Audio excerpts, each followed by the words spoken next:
If your job at a healthcare facility includes disinfecting against viruses, you know prevention is the best medicine, and maintaining healthy spaces starts with a healthy cleaning routine. Grainger's world-class supply chain helps ensure you have the quality products you need when you need them, from disinfectants and cleaning supplies to personal protective equipment, so you can help deliver a clean bill of health. Call 1-800-GRAINGER, click Grainger.com, or just stop by. Grainger, for the ones who get it done.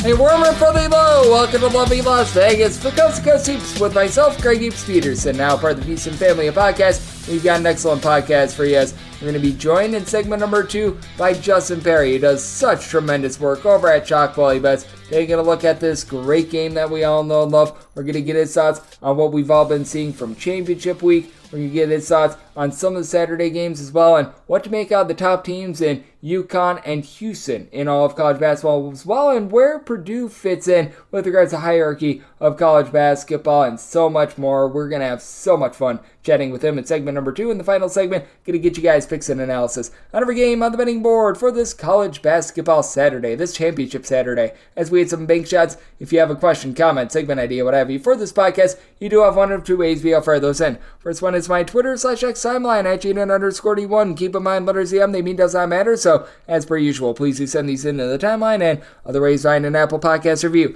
If you rate this podcast 5 stars, it is very much appreciated, and then from there, you're able to fire in whatever you'd like to hear on this podcast via that 5-star review. Did not get in any Twitter/X questions today, but boy, did we have a fun day of college basketball on Friday. Let's take a look back at it, try to find some trends, and try to get to know these teams a little bit better. Games from yesterday is Greg buzzing about. Here is the rowdy recap. The over trend for Illinois remains strong, and yes, me, Ohio State is playing like an NCAA tournament team. 77-74, Illinois nip and tuck game. They do get the job done. Since the turn of the new year, this is an Illinois team that has been playing well north of 75% of their games to the over. Overall for the season, 22 overs to 10 unders, but they found a way to be able to persevere late. They got down by, I believe, double figures in the second half, 56-46 early on, but Illinois, they were bailed out by the fact that Terrence Shannon was able to give the team 28 points in this one in Illinois. They do win that rebound battle by a count of 44-40 for Ohio State. Very nice game for Bruce Thornton. 20 points, 10 assists. Felix Opara did a solid job down low. And Mr. Jake Diebler, this man needs to be signed somewhere, whether that be Ohio State or elsewhere. He's been doing a tremendous job with this team, but Illinois, they find a way to get the job done.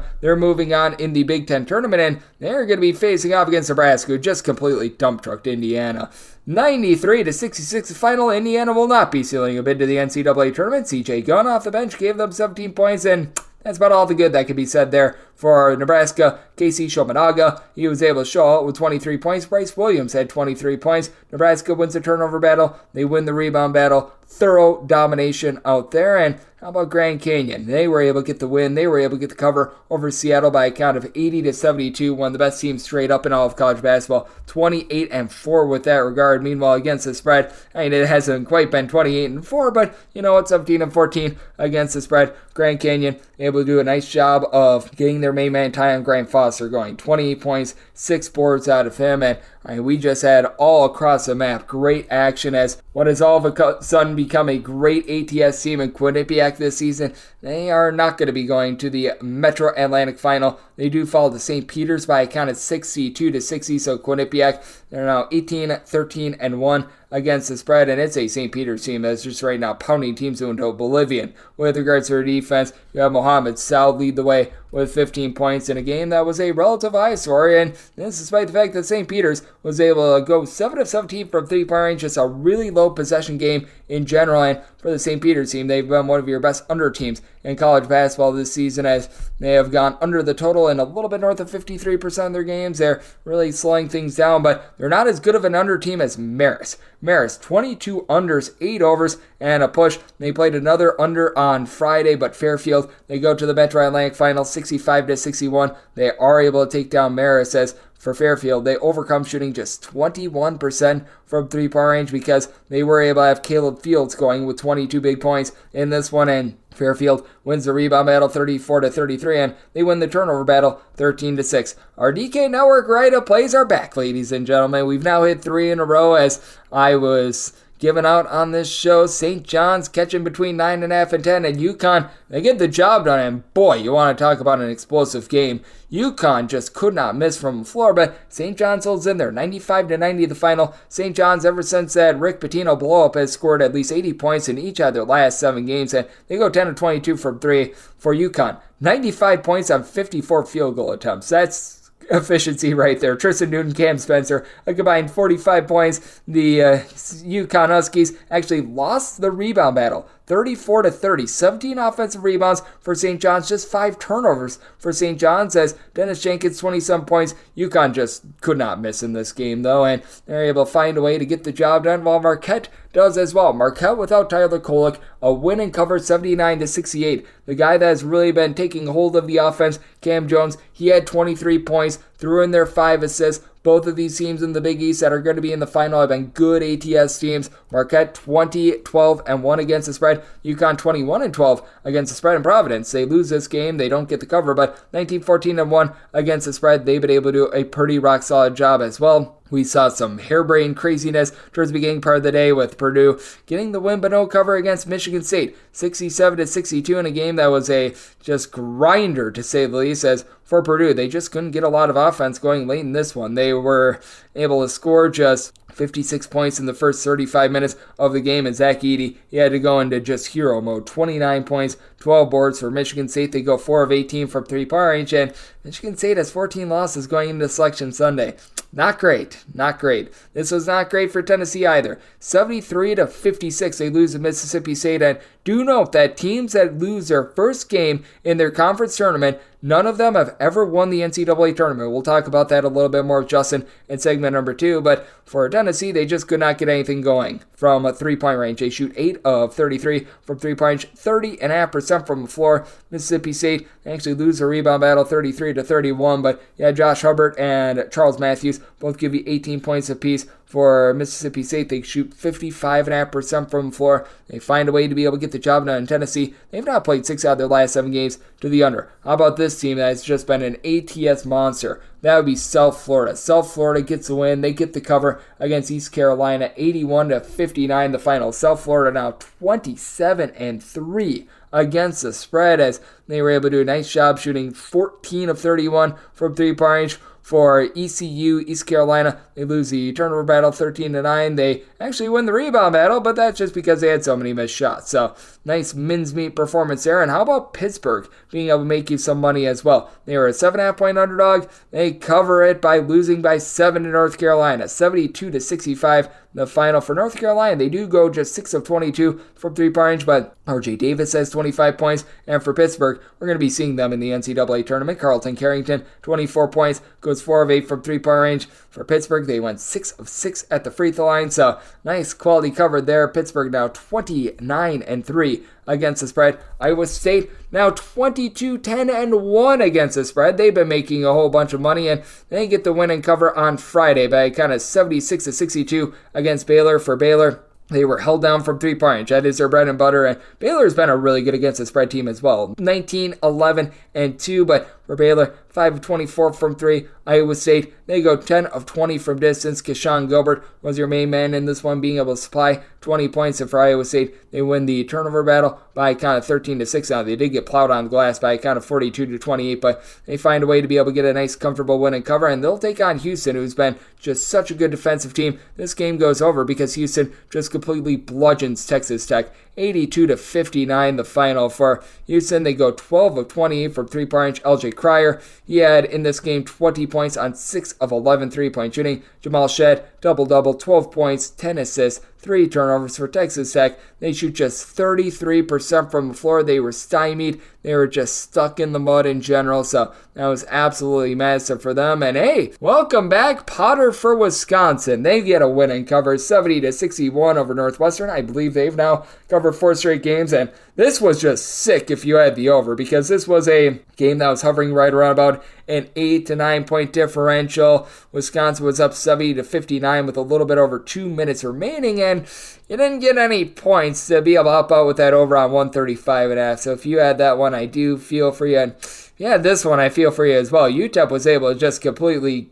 escape from the jaws of defeat in this one. They were down 14 points in the second half. UTEP goes on a nice burner run. They get the job done against Sam Houston, 65-63 the final for UTEP. They did a nice job of being able to generate turnovers. Actually lost the turnover battle 17-15, but they do win the rebound battle. And then you had Tay Hardy be very hardy in this one. 18 points. They're going to be taking out Western Kentucky, who just completely blowtorch Middle Tennessee, 85-54 final in that one. And South Carolina, they've been one of your best against the spread teams in all of college basketball this year. Not on this day, though. Auburn, 86-55. They completely ripped the doors off of South Carolina's. For Auburn, 9 of 19 from three-point range. They just seem to have South Carolina's number in both of the wins that we've seen from them in the last few weeks in these matchup between these two. North of 30-point victories. Giovanni Broome cleaning up 18 points, 12 boards. Michi Johnson could only go 1 of 10 from the floor. So South Carolina, I like this team overall, but hopefully they don't get paired up against Auburn because that has been rough for them. It's been up and down for Florida Atlantic against the spread all season long, but they get the win and cover against North Texas by kind of 77-71. As for Florida Atlantic, they do go just 24 of 34 at the free throw line, but Vladislav Golden, 21 points, 10 rebounds. He was going for the team. And for North Texas, they were able to shoot 16 of 20 at the free throw line, but this team that has been able to do such a good job of getting stops all season long, they were unable to do that, and it's a Florida Atlantic team that has been one of the teams of intrigue all season long, and they're going to be taking on the Temple Owls, who, they found themselves in controversy a few weeks ago. Certainly they were not adjusting anything here except for their win total up 58-54 in a slog. They take down Charlotte as Charlotte goes 5 of 30 from 3. Temple just 5 of 21 from distance. And Temple, they did go 13 of 25 at the free throw line, but won the turnover battle 11-6. Temple has been rough all season long. They're into the American semifinals, so we'll give a little bit of credit where credit is due. And all of a sudden, this team has been playing quite a few overs recently. Texas Southern was just brutal with their offense towards the beginning part of the season, but all of a sudden, it's been able to come to the forefront. 72-65. They take down Alabama A&M. If you're a schmuck like myself that laid the points, this was very, very hairy to say the least, but you do find a way to be able to get the job done. And if you take a look at what the team has done in conference, they have been a bulldozer to being able to get you a whole bunch of overs, especially recently since the beginning of the month of February. Texas Southern has gotten to at least 68 points in pretty much all but one of their games. And speaking of bulldozers to the over, Alabama certainly has been that, and they once again give up north of 100 points to Florida. Talk about a team in bad form right now. 102-88. Florida's able to take down Alabama. Alabama, they're just playing a whole bunch of overs right now in conference play. 14 overs, 5 unders. That includes this one overall for the season. Alabama, 24 overs, 8 unders. And, do they have no shame with regards to this defense? As for Florida, they were able to shoot about 50.5% from Florida. They went 31 of 36 at the free throw line. My goodness gracious. It was a replay of what we saw a few weeks ago when I had my DK Network write-up under. So that was relatively rough to say the least. Fortunately, that was not a DK Network write-up. And for Kentucky, this team, 23 overs and 9 unders. They could not guard a soul as well on Friday. They lose to Texas A&M, 97-87. As for Kentucky, they go 11 of 27 from three-point range, and I had to like what you were able to get in this one from Reed Shepard, 14 points, and then Robert Dillingham, 27 points off the bench, but Wade Taylor took over this game. He had 32 points, and the Texas A&M team that is horrible from three-point range. Bottom 10 team in all of college basketball in terms of three-point shooting percentage. 11 of 26 from three. As Kentucky, a pillow would have provided much more physicalness than this Kentucky team did on defense. That was not great to say the least. And speaking of not great, the current form of Arizona, they lose to Oregon by a count of 67-59. As for Arizona, they got completely just stuck in the mud in this one.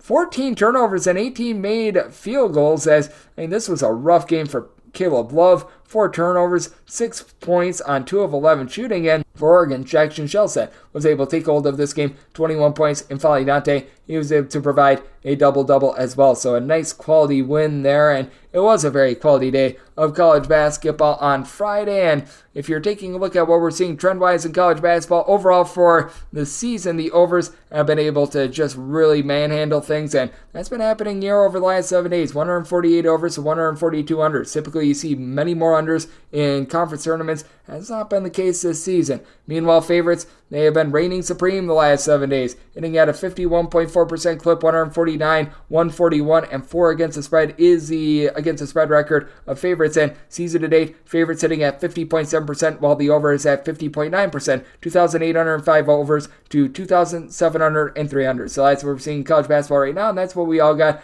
on a jam-packed Friday. Now let's take a look forward to Saturday and just get the vibe as to what we're seeing in these conference tournaments from our good friend Justin Perri over at Chalk Valley Bets and the Justin Perri Show. That's up next right here on Coast to Coast Hoops with myself, Greg Peterson, now a part of the VSiN Family Podcast.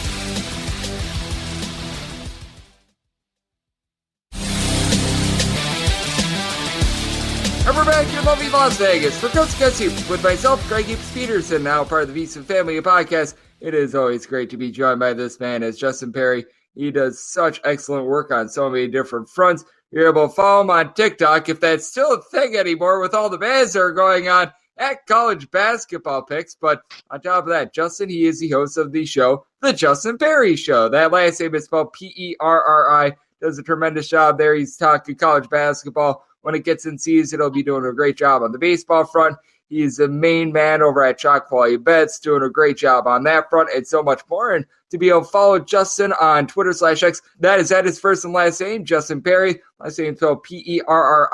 Number 8 altogether. And Justin, always a pleasure, my friend. Thank you. Greg, always such an honor to be on the show to talk a little college hoops. It's going to be a great weekend. I mean, look, we're finally here, right? We've waited so long. We've gone through the trials, the tribulations, the ups and the downs of the season. Now finally getting a bracket in less than 48 hours. It's going to be just so much fun to try to figure it out, handicap the matchups. You know, I'm going to be coming out to Vegas, so it should be a great first weekend. Yo, it's going to be absolutely tremendous, and hopefully we can get you in studio for that as well. That would be absolutely tremendous. And Justin, I know that it has been just so much fun to take a look at everything that we've gotten this week in championship week. And as we're doing this, it's Friday evening. There's still a few games that are TBD, but just what have been your takeaways the last few days from what we've been seeing in conference tournaments and from championship week? Because I do feel like one of those age-old themes of we see it in so many different sports, because you're in a must-win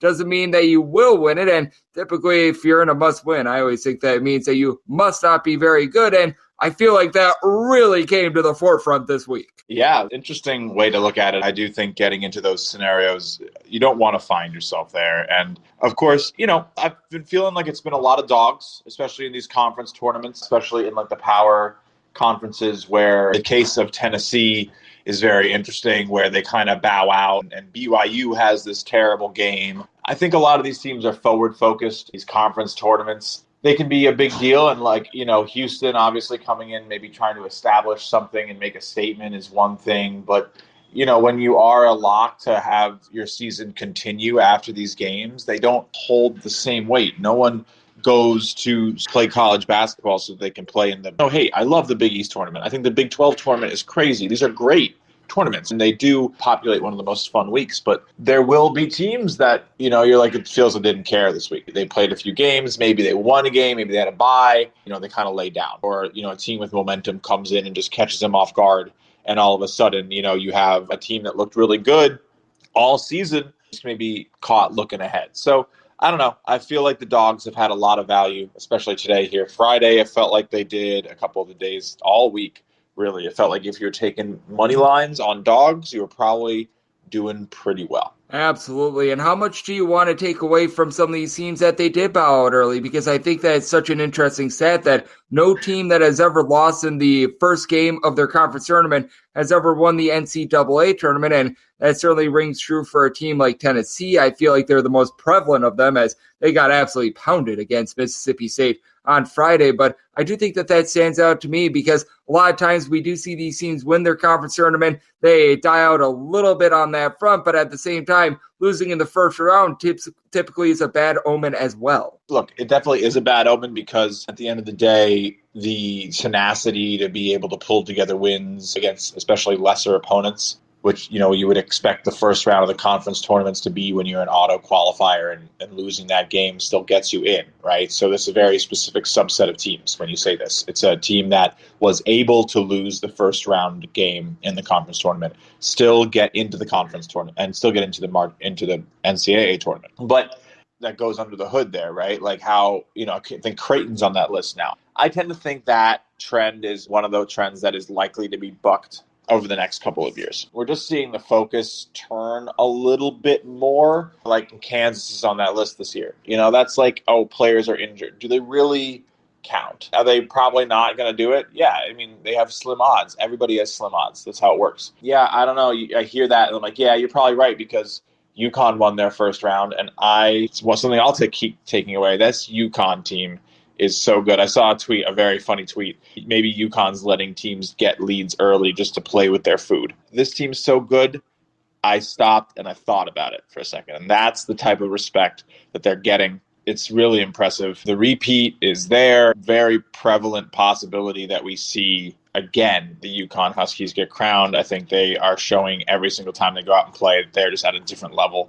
I really hope we just get Houston, UConn in the final. I have this purist dream that it just works that way. And my bracket might very well be that, because I truly do think those are the best two teams. And if they go down in March, it is going to be because of a very bad shooting night or someone's just going to get red hot. I would be shocked if these teams put themselves in positions to lose games where they're not just seriously unlucky. Yeah, and I think that it is so interesting to dive in on both of those teams, as Justin Perri, who does tremendous work over at Chalk Quality Bets, and the Justin Perri Show is joining me on Coast to Coast Hoops, because I took the 10 points with St. John's on Friday, and my goodness gracious, I was not expecting UConn to come out in their first 36 shots and go 23 of 36 and be scoring darn near 2 points per possession. And just in terms of this UConn team, we have seen them lose 3 games this season. What's the way that you take down a team like a UConn or a Houston? Because I do think that with Houston, because of their slower style of play, they're a little bit more vulnerable than a UConn bunch. And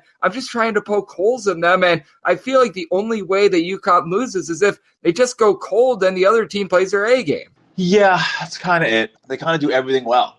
Elite passing, elite offensive rebounding, elite three-point shooting, elite defense at the rim, elite defensive rebounding, really low turnover rate, and then they don't let you shoot a lot of threes. So what does that mean is that they're forcing you to take low-value shots from inside the arc, and then they just can defend the heck out of the rim with Klingon. They have the size.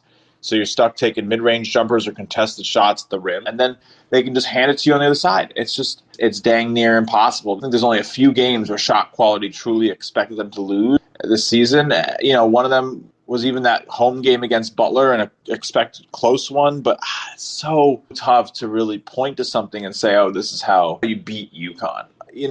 Their metrics are so intriguing because they have won so many games convincingly. I almost have a hard time finding games where they were really embattled and truly knowing what was going on for them or what they're going to look like when they're stressed. The away game at Villanova, they won by 1 point.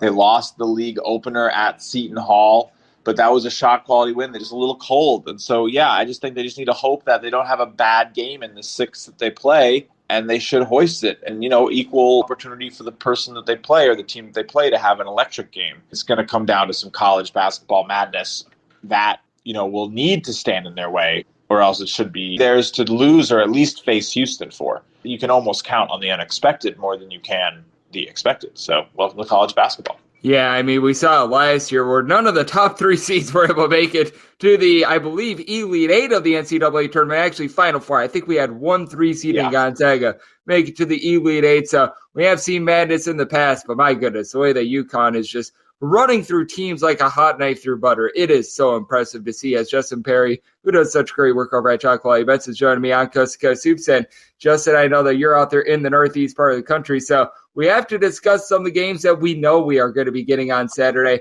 That would be out there in the Atlantic 10, where if you want to talk about college basketball madness, all 4 of the lower seeds on Thursday won, setting up St. Joe's, VCU, and St. Bonaventure versus Duquesne. I'm sure that the commissioner of the Atlantic 10 probably did not have this in mind, but how do you take a look at these matchups that we are going to be getting on Saturday between these 4 teams? Because I think that this is just such an intriguing tournament out there at Barclays Center. And I take a look at the veteran-laden St. Bonaventure Bonnies, and they're in a pick'em game / a slight underdog against Duquesne. And I think they've got a chance to be able to win this A-10 tournament. Oh, wow. Yeah, I kind of did see it coming a little. My 3 plays on this tournament were all lower seeds. I have St. Joe's. I played VCU and I played UMass. So UMass, of course, getting picked off there in a battle where I had both teams. But taking one of that matchup into the final is something I'm really excited about. Was not expecting to not have either Dayton or Loyola. Very, very shocking tournament. And yeah, I can't imagine that the A-10 commissioner is super happy. That's a bid steal scenario, right? Where, I think people had Richmond and Dayton in there, and now neither is going to take that automatic qualifier home. So one of these 4 teams is going dancing. That's crazy. So I'm going to be pulling for St. Joe's. I'm actually going to be at the Barclays watching these in person. So very excited about that. I think it's St. Joe's. I really do. I think they are the number 2 team in this conference, the true number 2 team in this conference based on the way that they play. The standings, can kind of be a little bit wishy-washy. This is a very tough conference, right? Like St. Joe's is going to take a lot of threes. They're going to be very up and down, but this Atlantic 10, like these games they have to get through, I'm not the biggest St. Bonnie's fan. I've been a little disappointed with them this season. A couple good games does not, to me, all of a sudden vault them up here. Duquesne should probably get a lot of respect. I would not be shocked if this is Duquesne VCU. I guess we'll see. St. Joe's should have a solid chance as well, but yeah, St. Bonaventure, by the shot quality metrics, the lowest ranked team left. Their rim defense could definitely do them in this contest. I expect it to absolutely get destroyed by Loyola Chicago in the metrics. So I'll probably be fading St. Bonaventure. Shot quality had it as an 18-point Loyola Chicago win. And you very often see these teams that kind of get in on these lucky wins. Regression tends to hit pretty fast. Duquesne, on the other hand, played pretty well in that game, against Dayton. Also a little lucky. So very interesting to see how this one goes. I think that we're probably seeing the winner come out of the other matchup, which is VCU St. Joe's. And I'm excited for that one. Yeah, and with St. Joe's as well, the fact that they were able to knock off Old Villanova in the non-conference portion of the season did speak to me a little bit. Now, they also did lose to Texas A&M Commerce as well, so we have seen the ceiling and we have seen the floor of St. Joe's. The defense really went away for them in the month of February, but we saw them prior to that play some very solid defense. If they can get back to that, I do think that they've got a good chance to be able to win this tournament, and I do want to dive in on this bunch as well because I take a look at this game and it's so intriguing because I'm sure that you guys over there at Chalk Valley Bets have been a little bit befuddled by Wisconsin as I have been because going into the month of February, they were one of the top teams in all of college basketball. From February up until the conference tournament, they were throwing out there a turn of a performance, and all of a sudden they have gotten hot once again, but now they have to face off against Purdue as a 6 to a 7 point underdog. Just what do you make out of this matchup and this Wisconsin team as a whole? Because with Wisconsin, I feel like there's going to be people are going to be buying into on them going into the NCAA tournament that perhaps they've found it, but I feel like perhaps it's a little bit of a byproduct, I hate to say it, of the Big Ten just not being that good outside of Purdue. Shot quality, very interestingly, really never discounted Wisconsin through the rough patch. They started February, lost at Nebraska, lost at home to Purdue, lost at Michigan, lost at Rutgers, beat Ohio State, lost at Iowa, beat Maryland at home, lost at Indiana, lost at home to Illinois, beat Rutgers, then lost again to Purdue on the road. It's a lot of losses, but shot quality really saw the Purdue game as a win, the Michigan game as a win, the Rutgers game as a win, the Iowa game as a win, the Indiana game as a win, the Illinois game as a win. The second Purdue loss is a close one. So that means that we don't sit there and take away from them. And what's interesting is that they actually are not that lucky because a couple of, the early season games where they won, shot quality expected them to lose. So it sort of has just come back around and everything's kind of evened out when you zoom out. And so I think the lesson there, or what we can try to learn there, is that you want to assume that there's more zooming out to come, right? So they were cold. And so if they were really cold and shot quality was expecting to be good, now all of a sudden it looks like they're good again, I think that's just truly who they are. The shot quality win against Maryland wasn't 30, but it was 9 points. And even with, a blowout condition, it's probably pretty good. You analyze it a little bit more, perhaps, and see, where it was at its peak or when the game kind of went into that, analytically final stage. Shout out to our good friend Eric Haslam. Yeah, I think this is another really good spot. Wisconsin might continue to impress. I think, Purdue not exactly holding their own in the strongest manner. It wasn't that impressive. They didn't cover. I think Wisconsin should be able to go into this game and probably make a little bit of a problem here. Well, Braden Smith isn't fully ready to go. We don't even know how his knee's going to feel. That hyperextension going into a back-to-back scenario. Look, I think you maybe want to be taking a look at Wisconsin.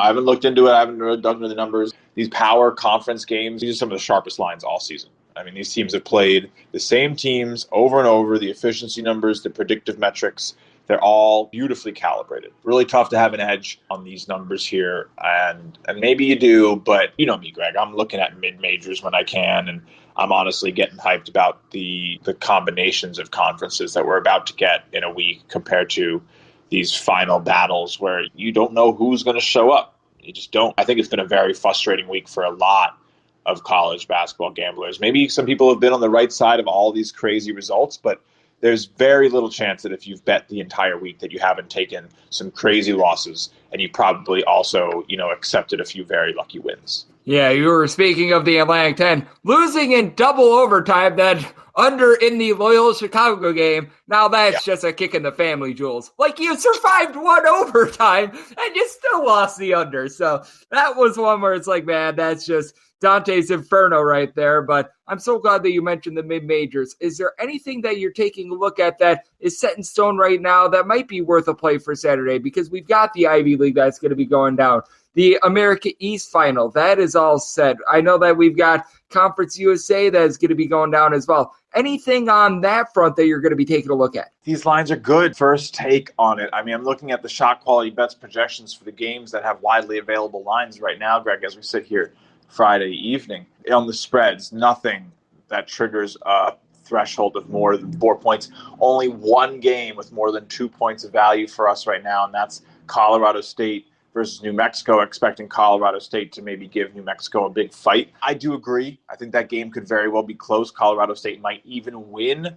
A lot of bubble discussion. Where are these teams? Colorado State with a big win, New Mexico with a big win. Could New Mexico feel in? Like, what are motivations like? Maybe I've had my butt handed to me a little bit too much this week. I had a bad start to both the days, bounced back a little bit on both of them. But man, I might be just a little jaded here. I'm just going to make sure I pick my spots carefully. Really try to find things that look good. Really interesting lines coming out for the Auburn-Mississippi State game. I think we could see that game, have more points than expected in terms of how, if Mississippi State's going to play like they did today and they're actually hitting some shots, I expect that total could be a little low. Vermont-Lowell, I think, is going to be a dogfight. That line's coming out around 133.5. Probably can take that under. Vermont's, I feel like, a little bit more of a defensive team this season than they ever have been in terms of the balance. Top 10 team to the under this year as well. Right, exactly. So, they rely on that. I didn't even know that. So that makes a lot of sense for just what I've perceived from them as a team. That offense that they used to have is not that electric. They win games by suffocating opponents, slowing it down, methodically running their half-court sets. And, you're going to sit there, and there should be some decent resistance on it. So that's going to probably be on the extra board for a lot of people. It won't open till 10 a.m. in the morning. Even if it's 131, 130.5, I still think this game could easily sit in the 120s. So that total is 134, by the way. Nice. So, again, I think it'll probably drop over the night. I usually can't get down that much on these until the morning. But, Purdue, Wisconsin, another interesting play. I think you probably want to lean towards those guys scoring. I think we'll see effective offense in that game. And, UTEP, Western Kentucky for the championship, I think you roll that thing over. Especially Western Kentucky's on team total. I think they probably put up 80 points. UTEP, come on. I don't know if you watched that one. Sam Houston. I had UTEP on the money line. Oh, my gosh. So you stole that. We'll let the good people at home know what's on tap for you and how people can follow along on social media and other platforms. Sure. Of course. You can follow me on social media at Shot Quality Bets. I do a lot of great stuff. We have the show Betcast every night. We can do it right now through March Madness. We'll be out in Vegas. I'm doing the Justin Perri Show with great guests all the time. So definitely check that out Monday, Wednesday, Friday at 4 p.m. Greg, you'll have to come on and have a good time. It's been great. I hope you have a great March Madness, and I'll see you soon for sure. Oh, absolutely. Justin does absolutely tremendous work over at Shot Quality Bets, and every single time he joins the show, always lends great insights. Big thanks to Justin for joining me on Coast to Coast Hoops, now part of the VSiN Family Podcast. And coming next, it is that time of the podcast to give you picks and analysis on every game on the betting board for this college basketball Saturday as we hit some big shots.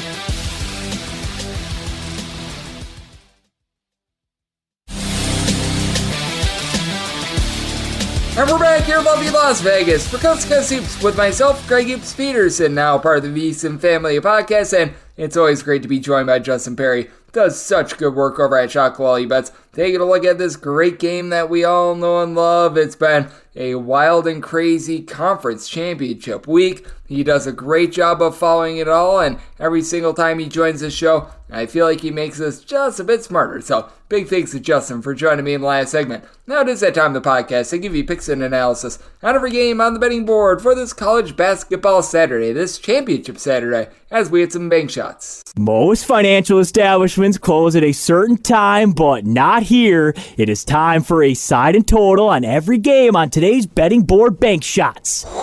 Do note that as per usual, any changes that are made to these plays will be listed up on my Twitter/X feed at GN_U1. Now, do note that there are going to be some games that just don't have numbers when these games wrap up late on Friday, and I have to have this up by midnight Pacific, 3 a.m. Eastern, and it's just sometimes what you get, but we've got all these handicapped to the best of my ability, so how about if we dive in and let's have some fun. 601, 602. This starts out there in the great state of New York for the Ivy League, and by the way, this is going to be all in tip time, according to these conference tournaments. So like the Ivy League tips first, and then you get the Atlantic 10, the Big 10, along with the SEC, those 12 o'clock tips, and then at noon it's like the American Conference, 3 o'clock you get those games like the Big 12 Mountain West, so it's all based on tip time, except at the bottom you've got the smaller three conferences, the America East, the MEAC, and the SWAC. So let's dive in. 601, 602 on the betting board out there in New York. Brown and Princeton do battle, and Princeton is a favorite of between 9.5 to 10 points. Totals between 140 and 141, and I'm going to bet the smart kids. Well, that would mean that I'd be taking both sides because they're all smart in this one, but I did set Princeton as a 10-point favorite. I'm going to be willing to lay 9.5 with them. It's a Brown unit that has really gotten better as the season has went along. Like, they were putrid to begin the season. I think they've gone on some sort of 5 to 6 game burner run to be able to get here, but I just take a look at this Princeton team, such a complete bunch. They're a top 20 team in terms of fewest turnovers on a per possession basis. They hit their free throws, 81.3%, top 5 mark in all of college basketball, and though they don't have a deep bench, they really don't go much more than about 7 or so deep. These guys don't foul at all. They never find themselves in foul trouble. They shoot as a collective about 36% from 3. It travels relatively well. Top 10 team in terms of fewest turnovers per game, and I really like their top 2 guys. And Xavier and Lee, along with Caden Pierce, these 2 guys have been able to combine for 34 points per contest. Pierce is your main rebounder, 9 boards,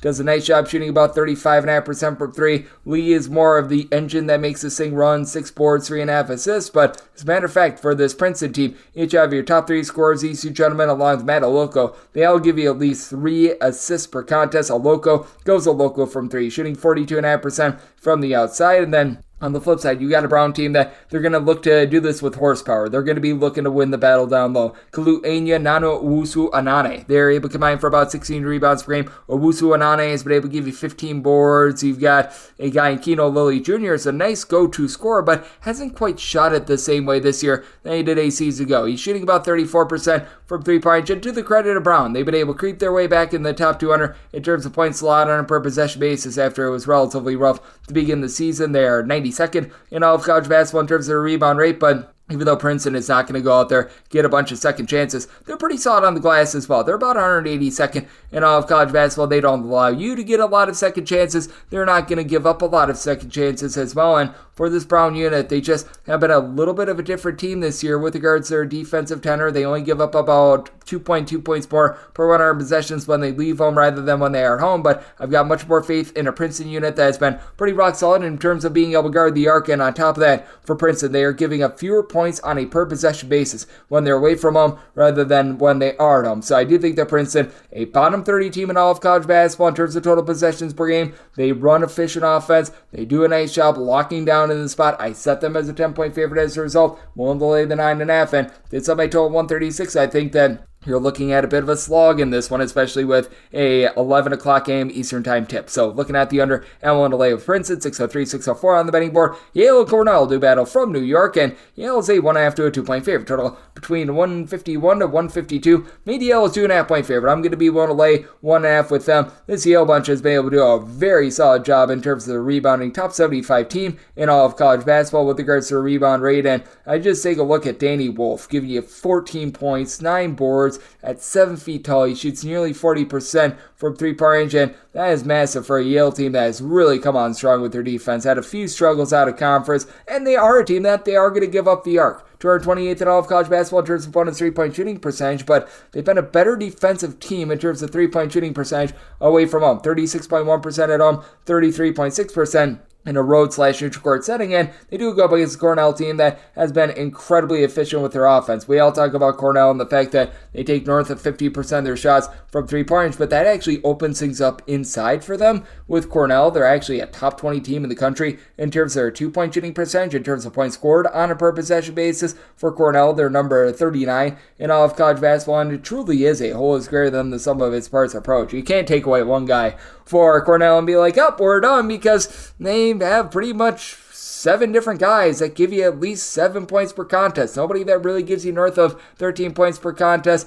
You don't have anyone that necessarily dominates the board, but yet they're an above average team with regards to their rebound rate, as well as the only guy that really gives you north of 5 rebounds per game is Guy Ragland with about 5.2 boards per contest. For Cornell, they do get a little bit loose with it, 12.5 turnovers per game. That just happens when you bomb a bunch of threes. Ragland shoots about 42% from three-point range, and then Chris Mannon along Nizier Williams, they combine for about 24.5 points per contest for a Cornell team that has, as I mentioned, Guy Ragland being the only guy on the roster that gives you north of 4 rebounds per game, but each other top 5 scorers give you at least 4 rebounds per game. They do a nice job generating second chances, but this Yale team, with the way that they're able to protect the ball, in terms of turnovers on a per possession basis, top 50 team in all of college basketball. Baz Ambeng giving you 4 assists, doing a nice job finding guys like John Polidikis, along with Augustus Mahoney, who shoot north of 40% from three-point range. I do think that they find a way to be able to get the job done against a Cornell team that, last time these two teams played, it was a slow-down slog in which Cornell got the win at home by kind of 65-62 first time around. It was a little bit more up-tempo, and Yale got a tight win. I think that this is another nip and tuck game, but I do think that Yale just plays a little bit of better defense. I think that they win the battle on the glass with Danny Wolf. That allows them to win the game. Set my total at a 154.5. I do think that things get cranked up tempo a little bit more. I recognize that Yale's a little bit more slow, but I do think that things get scrambled. You get some late game fouling for the over, and we'll lay up to 2 with Yale. 605, 606 on the betting board. This is the Atlantic 10 semifinal out there in Brooklyn. VCU and St. Joe's who battle. VCU is a 2 to a 2.5 point favorite, and your total is between 139.5 and 140. I'm going to be riding with St. Joe's on the 2.5. I set my line at 2, so now that we're getting the hook on 2, I'm going to be willing to take a shot on St. Joe's. I am right there with Justin Perri. I do like what I'm seeing out of the St. Joe's team.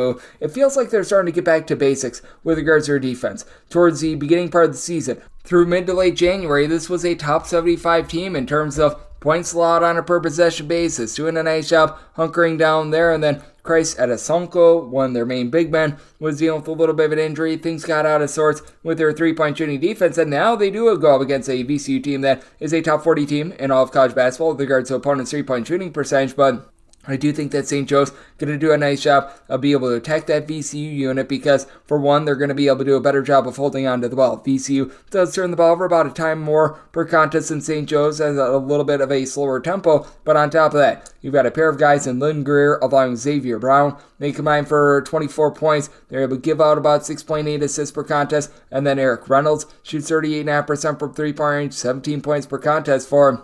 A St. Joe's team that does a relatively solid job of being able to generate turnovers. VCU, they're not too awful with this regard, but they are not what they used to be under Mike Rhodes. You've got Max Shulga. He's able to supply you with about 14.5 points, shoots 41.5% from 3, and he's been a terrific concept for this team. But with VCU, they are a top 75 team in terms of their rebound rate. Only one guy, though, gives you north of 5 rebounds per game. Toby Lowell, who's been able to give you about 8 points, 6 rebounds per game. He's been relatively solid, but Seb Jackson, he's been able to give you about 3.5 assists, 11.5 points per contest, shoots a 30% from three-point range. It's a VCU team that they've got some relatively okay options, but I do think that St. Joe's just has a little bit more size down low. They don't have the same rebound rate that this VCU team has had thus far this season, but this is a St. Joe's team that has just done a nice job, be able to find a way to be able to execute on offense, both at home and on the road. St. Joe's 83rd in the country in terms of points scored on a per possession basis. Meanwhile, you've got a VCU unit that you're currently checking in more in that neighborhood of about 112th, with taking a little bit of a fall off away from home. Both of these seems relatively good home and road splits, but in the end, I do think that St. Joe's, being able to have the size that they do, being able to have the main facilitators that they do, they hold in there, and with this line at 2.5, I'm willing to take the 2.5, set my line at 2, and did set my total 138. I do think that this game is going to get bogged down. VCU outside the top 240 with regards to total possessions per game, so I am in on the under and the points with St. Joe's. 607, 608 on the betting board. St. Bonaventure and Duquesne do battle, and this is going to be my DK Network right to pick. Duquesne opens up anywhere between a pick 'em to a 1-point favorite. Total between 134.5 and 135.5. Experience typically wins in March, and you've got one of the most experienced teams in all of college basketball in the Bonnies. My DK Network right to pick is going to be on St. Bonaventure as a pick 'em / a very, very slight money line underdog. Just taking them to be able to win this game, as I really do like what I've been seeing out of this bunch, as you've been able to have a lot of guys really step up in the backcourt. St. Bonaventure, 65th in all of college basketball in terms of points scored on a per possession basis. Duquesne is just 195th. Now, I will say this about Duquesne. They've actually been scoring more points per possession away from home rather than at home, but I think that they're going to have a tough time containing this St. Bonaventure team from really popping it from three-point range. St. Bonaventure, they are 25th in all of college basketball in terms of three-point shooting percentage. Each of their top three scorers, all veteran guys, shoot at least 38% from three. And St. Bonaventure, away from home, they allow you to shoot just 32.4% from three-point range. That's a top 100 mark in all of college basketball. They do go up against a Duquesne unit that is going to have the advantage on defense. Duquesne is a top 65 team in all of college basketball in terms of points allowed on a per possession basis. They too allow opponents to shoot just 32.2% from three-point range. But what I don't like about Duquesne, very top-heavy team. You've got two guys who have been tremendous in the backcourt, and Day-Day Grant coupled with Jimmy Clark III. These two guys, they've been able to combine for about 32 points per contest. They give you just below 6 assists per contest. They shoot a collective 33.3% from three. They're the lone two guys on the roster, though, that give you north of 7.4 rebounds per game. You've been able to have a pair of guys in Fusani Drame, David Dixon, both give you about 7 points. They both combine for 10 rebounds per contest. Andrei Seversov, when he's been out there, has been relatively solid, but they've been dealing with an injury with him. Just got him back in that game against George Washington. He only played 3 minutes. That's been an issue all season long for the team. Meanwhile, you just have more scoring options with the Bonnies. I was mentioning their top 3 three-point shooters, and Moses Flowers, along with Micah Adams-Woods, Charles Pride. All these guys are able to combine for about 33.5 points per contest. You've got Chad Vending down low, who's able to give you about 4.5 rebounds per game at St. Bonaventure, about 150th in all of college basketball with regards to rebound rate. The Bonnies, they're more around about 182nd. And for St. Bonaventure, they commit a full turnover less per game than Duquesne, while being able to generate more turnovers on a per possession basis. The man formerly known as Jan Farrell Issa as Movisis, he's been able to do a solid job giving you about 5.5 rebounds per game. And for St. Bonaventure, I do feel like a bunch of seniors essentially playing with house money, because they should not have won that game against Loyola Chicago, to say the least, but they did win that game. I think that actually translates a little bit more to them playing loose in this game. I do think that with St. Bonaventure having more reliable options to be able to get scoring, I think that's going to be very big against a Duquesne team that has been really good on defense recently. 65 points of fear surrender in 4 of their last 5 games. They're on a 6-game win streak, but they've also failed to get past the 70-point plateau in 4 of their last 5 games, and you're dealing with a bunch that has been able to do a nice job in St. Bonaventure of having consistent offense, getting to at least 75 points 4 of their last 5 games, and I do think that in the end, St. Bonaventure's overall experience wins out. My DK Network right to pick is on the Bonnies, pick'em / moneyline underdog, and I did set my total to where I'm going to be taking a look at this total under. I set my total 134.5. You're at the 135, 135.5, looking under, and my write-up that is on the Bonnies. 609, 610 on the betting board. Wisconsin and Purdue do battle from the great state of Minnesota, and with Purdue, they are a favorite of 6 to 6.5 points. Totals between 143.5 and 144. I did make Purdue an 8-point favorite. I'm going to be willing to lay the number with them. With Wisconsin, I just can't get past the fact that this team has been so rough on defense all season long. Well outside the top 175 in terms of points allowed on a per possession basis, and they are very susceptible to the 3-ball. In games played away from home entering into yesterday, they are allowing opponents to shoot 40.4% from 3-point range. That is a bottom 10 mark in all of college basketball. And I recognize that Braden Smith dealing with that little bit of an injury that he sustained here in the Big Ten tournament, but he has been absolutely absolutely tremendous with about 7.5 assists, double-figure amount of points. He's shooting north of 40% from three, but it's not just him. If you've got Smith either limited or out in this game, you saw plenty of options for a Purdue unit that has been a top 5 team in all of college basketball in terms of points scored on a per possession basis. And if you look at your top 8 scorers on the team, all but one of them shoot at least 38% from three. The exception is Lance Jones, who shoots a ghastly 36% from three-point range. You've also got a Wisconsin team that just can't match up with Zach Edey. 24 points, 11.5 rebounds per game. He has been a complete menace down low all season long, and for Wisconsin, while you do have Stephen Krull, Tyler Wall, who combined for about 13 rebounds per game, it just doesn't compare. The last time these two teams faced off, Edey had 25 points, 14 boards, just completely took over that game. I think that he's going to be able to do a lot of that once again in this spot. And then you've got your ancillary pieces, like a Mason Gillis, who's able to shoot 49% from three with size. You just don't have a Wisconsin team that's able to match up with that. Now with Wisconsin, they always do a nice job taking care of the ball. They are only going to turn the ball over about 9.5 to 10 times per contest. A.J. Storr is able to give you about 16 points per contest, but for Storr, he doesn't necessarily shoot it the greatest from three-point range. Last year at St. John's, he shot north of 40% from three. This year, that's sub 33.5% from three-point range. And with Wisconsin, it's away from home. They do experience quite a bit of a drop in their scoring. They are averaging about 10.8 points per 100 possessions fewer away from home rather than at home. With Giant of the Year Zach Edey out there, I think that it's just a tough ask for this Wisconsin team. And I do think that Purdue is really finding their sort of footing with regards to their defense as well. This is a Purdue team that was relatively mid-tempo towards the beginning part of the season. If you look at them since Valentine's Day, they've been one of the slowest teams in terms of total possessions per game in all of college basketball. They're really starting to slow down that tempo. They did a nice job holding down Michigan State yesterday, and I do think that this is going to be a little bit more of a controlled game as a result. So I did set my total at a 142. I'm going to be looking at the under, and I'm willing to lay up to 7.5 with Purdue. 6-11, 6-12 on the betting board. Nebraska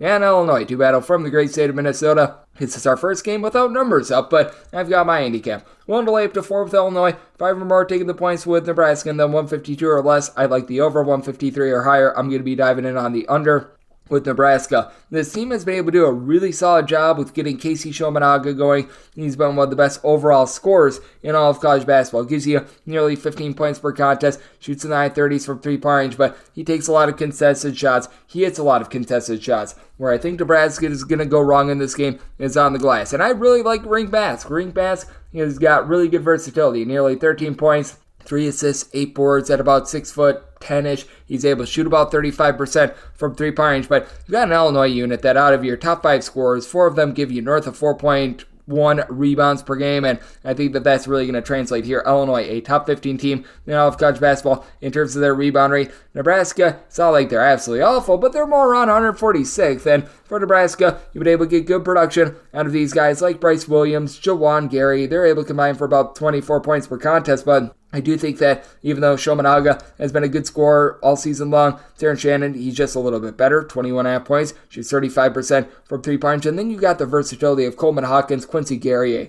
These two guys combined for 23 points, nearly 13 rebounds, and both shoot north of 38.5% from three-point range. Illinois, in terms of games played in a road or neutral court environment, they are number 1 in the country in terms of points scored on a per possession basis. They commit fewer turnovers than Nebraska, only about 10.9 turnovers per game with that tempo. That's pretty darn solid. We've also got another 39% three-point shooter in Luke Goody, who's able to do a good job. And for Nebraska, this is a bunch that they just don't play the same way away from home rather than when they are at home. They've actually been halfway decent in a neutral court setting, but with the Nebraska team, if you take a look at them in terms of points allowed on a per possession basis away from home going into yesterday, giving up 14.1 points more per 100 possessions in a roadside neutral court setting rather than at home. You've got an Illinois team that they also do allow about 14 more points per 100 possessions when they're away from home rather than when they are at home, but I think that's going to be a bit of doomsday that Nebraska just has not been able to guard the three-point line away from home, allowing opponents to shoot darn near 34% from three-point range. With Illinois being able to control the glass, I think that they get the job done, so willing to lay up to 4 with Illinois, 5 or more taking those points. With Nebraska, 152 or less, look it over, 153 or higher to the under, 613, 614 on the betting board. Auburn and Mississippi State do battle in the SEC tournament out there in Nashville, Tennessee, and with Auburn, they are a 7.5 to an 8-point favorite. Your total on this game, it is 142 to 143. Set my number at 7. I'm going to be willing to take those 8 with Mississippi State. Mississippi State has not been the same defensive team this year that they were a season ago, but they're still relatively solid. This is still a bunch that is in the top 65 in all of college basketball in terms of points allowed on a per possession basis, and they still do a really good job in terms of both guarding the three-point line. They are a top 10 team in all of college basketball in that regard, and hitting the glass. They're a top 25 team with regards to rebound rate. Tolu Smith is able to give you 14 points, 8 rebounds per game, and he's going to be able to keep up with G&I Broom, who is certainly cleaning up now. Doesn't have quite the versatility that Broom does, as he's been able to shoot in the mid-30s from three-point range, 14 points, 8 boards, multiple blocks per contest. That's really hard to match up with. And I mean, this Auburn team in general, they do check so many different boxes. They're a top 40 team in terms of both points scored and points allowed on a per possession basis, but if you're looking at the best scoring guard in this game, that's actually Josh Hubbard on the side of Mississippi State, averaging about 17 points per contest. He shoots from three-point range in that pocket about 36.5%. Really love his overall game. Now for Auburn, they are going to be able to do tremendous work down low as well. They're a top 30 team with regards to rebound rate. You've got Jalen Williams, who's been able to give you about 13 points, shoots 39.5% from three-point range, and as a matter of fact, each have your top 4 scorers for this Auburn team. They do shoot at least 35.8% from three-point range. Chad Baker-Mazara, along Denver Jones, they've been able to combine for about 19 points. This Auburn team does a better job of being able to take care of the ball, 10.5 turnovers per game, while Mississippi State, they're outside the top 250 with regards to turnovers on a per possession basis, throwing the ball over darn near 13 times per contest, but Mississippi State also does a little bit of a better job of being able to generate those steals themselves. You've got an Auburn team that comes in playing some relatively solid defense against South Carolina, but Mississippi State just pounding Tennessee into oblivion, giving up just 56 points in that game. I do think that that's massive as well. I think that both of these teams going to do a solid job with their defense. Mississippi State, a mid-tempo team, but their forte is on defense. Auburn has done a really good job of being able to guard as well, so I did set my total at a 139. I'm looking under. Now with Auburn, made them a 7-point favorite, so wanted to take the 8 here with Mississippi State to go along. That under 615, 616 on the bang board. Texas A&M and Florida do battle. This is another one of those games without numbers, but I've got my handicap. I made Florida a 3.5 point favorite with a total of 151.5. So 151 or less, I'm going to be looking at the over. 152 or higher, the under. And one to lay up to 3 with Florida, 4 or more taking the points with Texas A&M.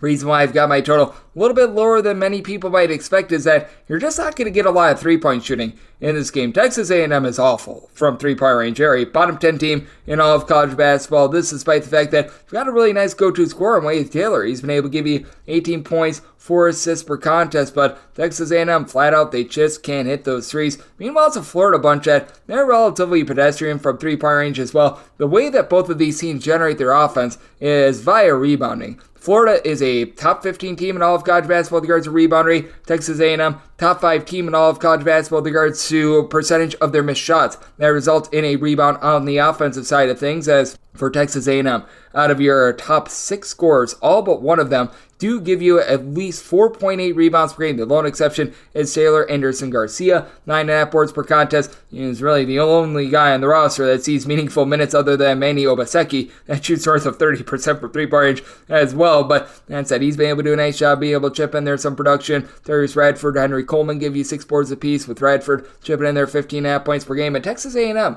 they don't necessarily play fast. They don't necessarily play slow. They don't turn the ball over above 9.5 turnovers per game. They just simply can't shoot, but they do everything else well. Meanwhile, you've got a Florida team that, once again, they're not the world's greatest shooting team. The Walter Clayton, Zion Pullen, they're pulling in buckets, shooting just below 40% from 3 as a tandem, and these two guys combine for about 32.5 points per contest. Past that, though, it does get to be very, very rough. You've got Will Richard, who shoots about 34% from three-point range, but it's all about Alex Condon, Micah Hanglotten, along with Tyree Samuel. These 3 guys, they've been able to combine for about 21 rebounds per game. They're just absolute menaces down low. You've been able to get a little bit more as the season has went along as well out of Thomas Howe, who's been able to give you some relatively good production. He was able to put in there 9 rebounds yesterday against Alabama. I like his overall game, 7+ boards in 2 out of the last 4 games, so he's been able to come along for the ride. Florida, not necessarily the world's greatest team at being able to take care of the ball, but they're a team that, when they're at home, they guard the arc. On the road, they don't, and that's the confusing thing about these two teams as well. They really do a nice job of locking you down from three-point range at home, especially Florida, a top 10 team in all of college basketball in terms of opponents' three-point shooting percentage when they're at home. When they're away from home, they allow opponents to shoot 36% from three-point range, and I have a Texas A&M unit that goes down to more like 34% from three-point range for them as well. So I do think that Texas A&M going to remain lively in this one. 1 to lay up to 3 with Florida, 4 or more taking the points with Texas A&M 151 or less. Looking at the over with Florida being a top 30 team in terms of total possessions per game, 152 or higher. The under 617, 618 on the betting board. This is the American Conference Tournament out there at Fort Worth, Texas, and for UAB they are going to be taking on South Florida, and UAB is the 3-point underdog. Totals between 145 and 146. I did make UAB the underdog of 5 points. I'm going to be willing to lay with South Florida.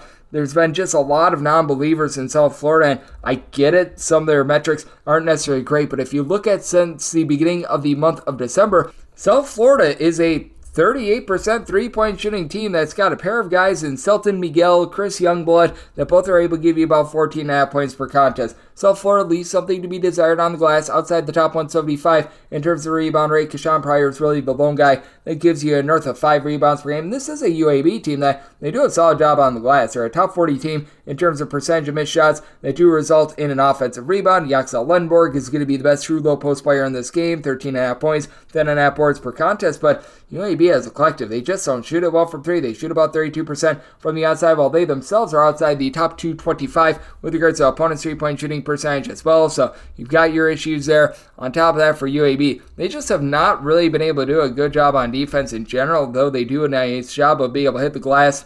They are overall 264th in all of college basketball with regards to points allowed on a per possession basis, going against a South Florida unit that they've been able to do a solid job of having their just overall game travel with regards to their defense. They actually give up fewer points per possession away from them rather than at home. Now, the offense does take a little bit of a drop off. They score 12.3 points fewer per 100 possessions away from them rather than at home as their turnovers do increase. But it's not like this UAB team has been amazing with their offense either. 103rd in all of college basketball in that regard. You've got outside of Lenborg 4 other guys that give you between 12 and 9.6 points per contest, and Ephraim Johnson, don't call his name, Alejandro Vasquez, Eric Gaines, Javion Davis, and really none of these guys other than Vasquez shoot above 35.5% from three-point range for the entirety of the team, with UAB turning the ball over about 12 times per contest, and with South Florida being a relatively solid team in terms of being able to generate turnovers, in terms of their 10 or so turnovers per contest, being able to set up good offense, with so many guys being able to dole out the ball. Each of your top 7 scorers for South Florida give you at least 1.5 assists per contest. Sharing is caring for South Florida. It allows them to be able to get some good shots. I do think that they find a way to get the job done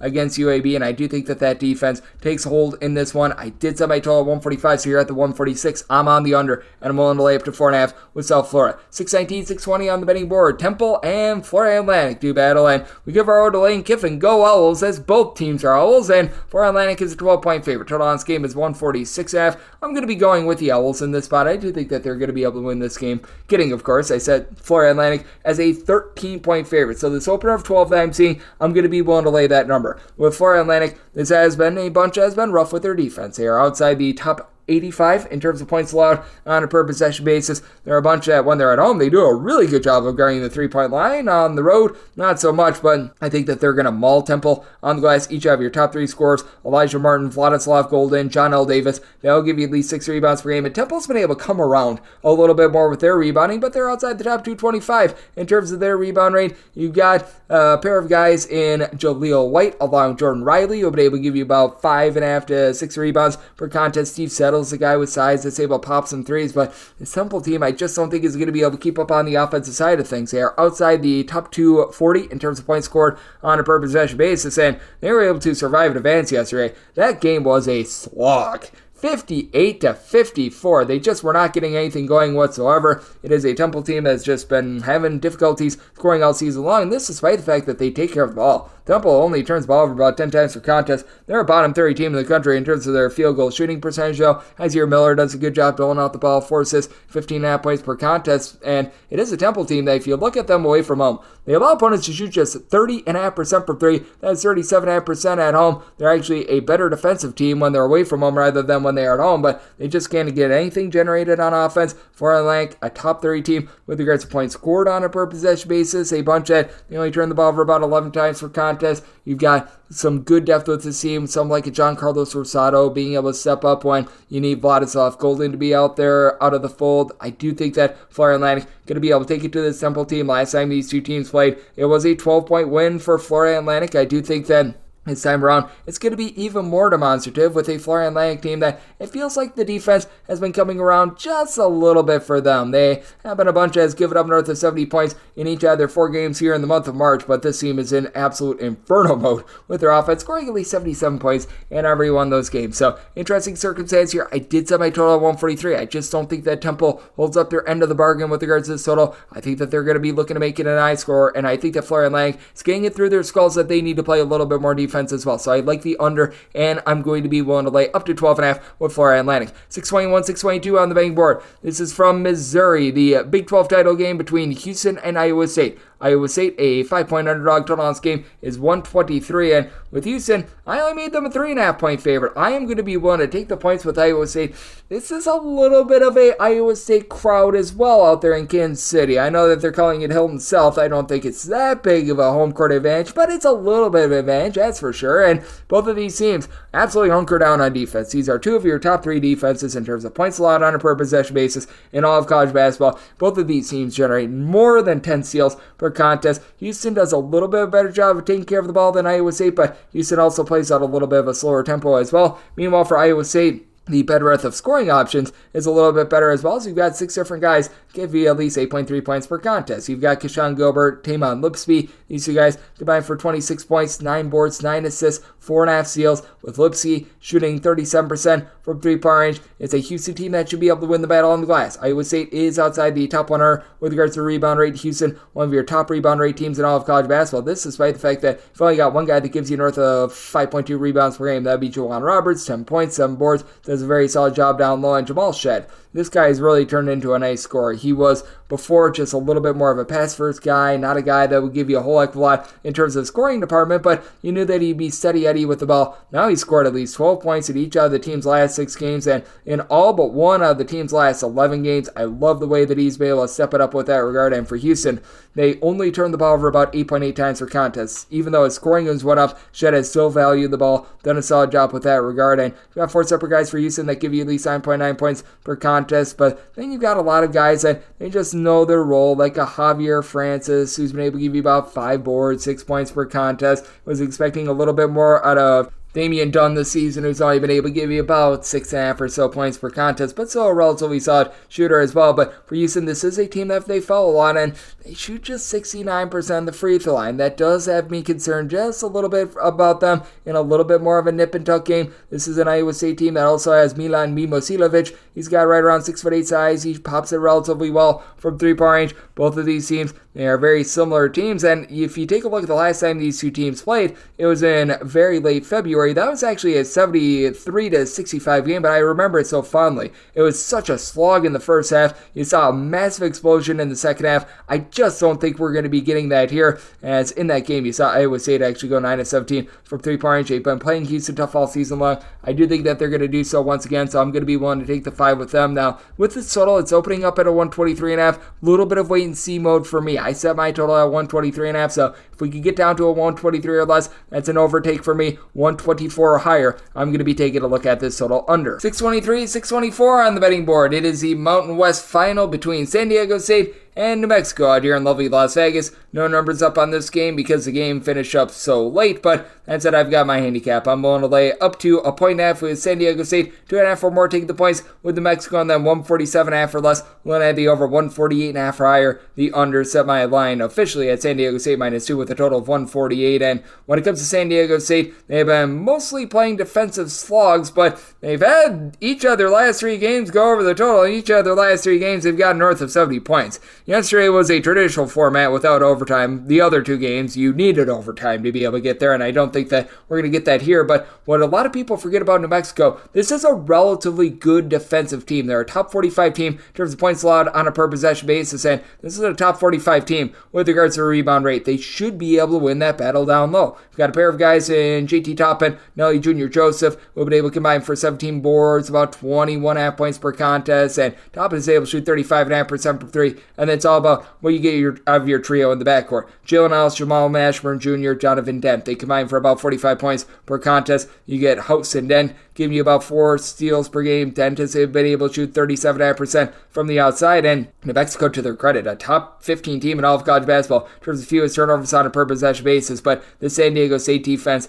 is suffocating, and the San Diego State team just does not let you get good, clean threes. 20th in all of college basketball in terms of opponents' three-point shooting percentage. Meanwhile, for New Mexico, overall, they're 40th in this category, but that three-point shooting percentage is 27.5% at home in a road or neutral court environment. That does go up to 34.5%. And what I do think is interesting about New Mexico is you take a look at their home and road splits, because the Pit, as we know, it's a really good home environment. They really don't do a terrible job in terms of their defensive efficiency when they do at the road. They're giving up about 8 points more per 1 possessions when they're away from home rather than when they are at home. And this is a Mexico team that they do suffer only a small drop-off as well with regards to their offense when they're away from home. They're about 46th in the country in terms of points scored on a per possession basis, scoring about 3 points less per 1 possessions when they're away from home rather than when they're at home. But you've got a San Diego State team that does have Jaden Ledee, who's able to give you 20 points, 8 rebounds per game. It's a San Diego State team that also does a good job of being able to keep things clean. Micah Parrish, Reese, Six, and Waters, they combine for about 20 points per contest. And though Lamont Butler, Darion Trammell, they just have not been the guys that we were expecting from an offensive standpoint. These guys do a nice job doling out the ball, not turning the ball over. At San Diego State, they only see a drop-off of about 1.5 points fewer per 100 possessions scored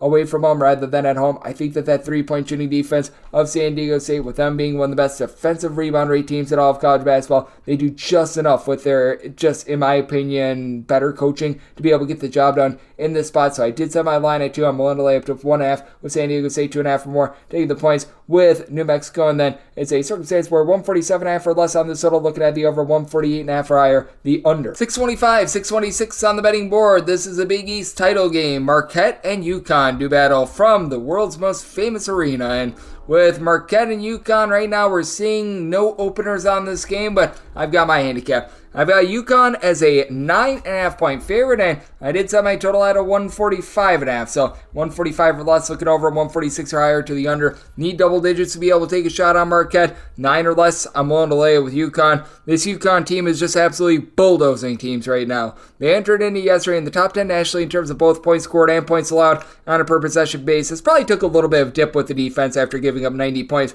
to St. John's, but you just have a UConn team that is functioning so well on offense with Cam Spencer, Tristan Newton, both giving you 15 points per contest. These two guys have been able to combine for about 9.5 assists. Newton is able to give you 7 boards. You've got Spencer shooting 44.5% from distance, and UConn is a top 10 team in all of college basketball with regards to rebound rate. Giant of the earth, Donovan Clingan is able to give you 2.5 blocks, 7 rebounds per game. Alex Caravan goes under the radar, but he gives you 5 boards. He shoots 40% from 3-point range, and they go up against a Marquette team that currently doesn't have Tyler Kolek, and they are outside the top 200 with regards to their rebound rate. Also, Ogudero is really the lone guy on the roster that gives you north of 4.5 rebounds per game, and that's a bit of an issue. And I like Ogudero, and you've been able to have Cam Jones really step up in the absence of Tyler Kolek. He had 23 big points yesterday against Providence, and he's been able to give the team 4+ assists in each of the last 3 games. So without Kolek in the fold, he has become that main go-to guy. You've been able to get a little bit more out of Stevie Mitchell as well, and I like his overall game. He's been able to do a nice job being able to supply this team with about 9 or so points per contest. Really doesn't pop it from 3, but overall, solid player. But this is also a Marquette team that they rely upon generating turnovers. UConn, one of the best teams in all of college basketball at not turning the ball over. You've got Newton, who's been able to give you nearly 6 assists to about 2.5 turnovers a game, and just such clean offense with this team. With them being able to defend down low with this Marquette bunch, just really not being able to generate the same amount of turnovers that they've had in the past as well. Tyler Kolek being out of the fold, I do think that UConn going to be able to find a way to be able to get it done. And that game that we saw against St. John's yesterday, just the second time since the beginning of the month of February that this UConn bunch has given up north of 66 points in a game, and last time these two teams faced off, it was also without Tyler Kolek in the fold. UConn went in a true road environment against Marquette, won that game by a count of 74-67.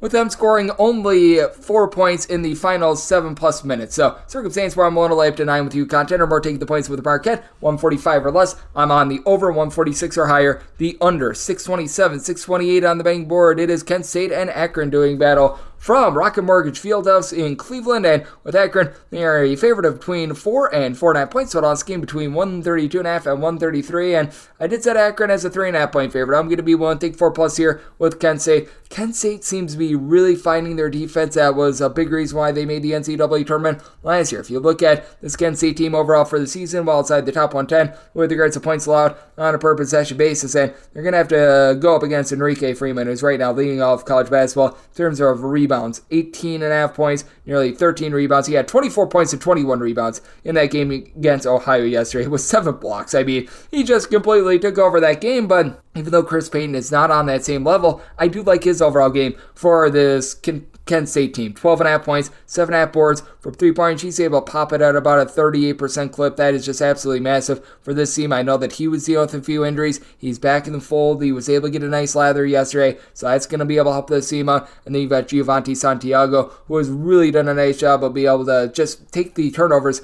out of his game. Towards the beginning part of the season, he was having to fill in for Sincere Carey, who just ran out of eligibility. He was throwing the ball over left, right, and sideways. Last time Giovanni Santiago committed more than 3 turnovers in a game, you have to go all the way back to December 9th. So I like his progression, and they're going up against an Akron team that just hasn't necessarily been the world's greatest in terms of their offense. It's been very touch and go for them. They've either given you 75+ or they've given up 65 points or fewer. So that has been interesting to take a look at, and part of it is Ali, who was with the team when they made the NCAA tournament 2 seasons ago. In that season, he shot north of 40% from 3. He's shooting 26% from distance this season. It's an Akron team that overall, they're only shooting about 33% from the outside now. With Akron, they do a good job of locking you down from 3. They're a top 30 team in terms of opponents' 3-point shooting percentage, and they are a top 100 team in terms of rebound rate. But in terms of Kent State, you've got more rebounding options because outside of Freeman, for Akron, you don't have a single guy that gives you north of 4 rebounds per game now. We saw Mr. Freeman just completely take over the game yesterday, but I do think that with Kent State, having far more options with this team, with someone like a Jared Sullinger, who shoots in the high 30s from 3-point, he's able to give you 15 points per contest.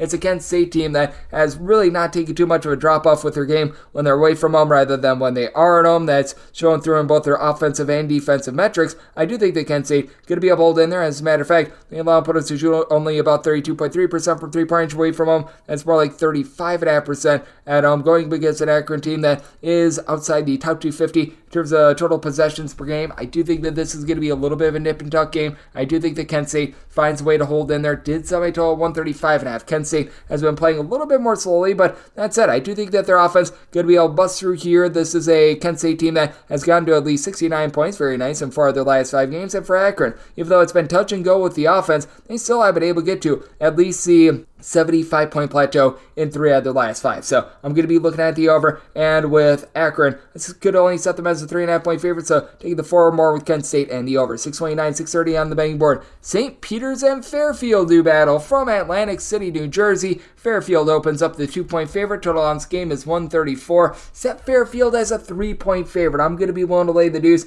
This Fairfield team has just been so good with their outside shooting away from home that I think that they're going to crack a St. Peter's defense that has been very tough to crack all season long. This Fairfield team, they play relatively mid-tempo, and it's a Fairfield bunch that now approach the top 90 in terms of points scored on a per possession basis. They don't quite compare on defense, but you have a St. Peter's team that, even though they're much improved, they entered into yesterday just 304th in all of college basketball in terms of points scored on a per possession basis. Now, I absolutely love the game of Corey Washington. He's been able to supply this St. Peter's team with about 16 points per contest. He's now shooting in the mid-30s from 3-point range. He's been able to give them a very nice spark, and as we know, the St. Peter's team, they can guard with the best of them. Top 15 in all of college basketball in terms of points allowed on a per possession basis. In terms of their offensive rebound rate, so that's merely the percentage of your missed shots on offense that you grab as an offensive rebound. It's a St. Peter's team that's in the top 30 with that regard, and you do have Latrell Reed, who's got good versatility, 11 points, 4.5 boards, 4.5 assists, shoots in the mid-30s from 3-point. He's been amazing, but that said, the St. Peter's team, they have been taking a little bit of a fall off with having some of those injuries. They just got Michael Hoagie back in the fold, who's been able to give about 5.5 rebounds per game, had 0 rebounds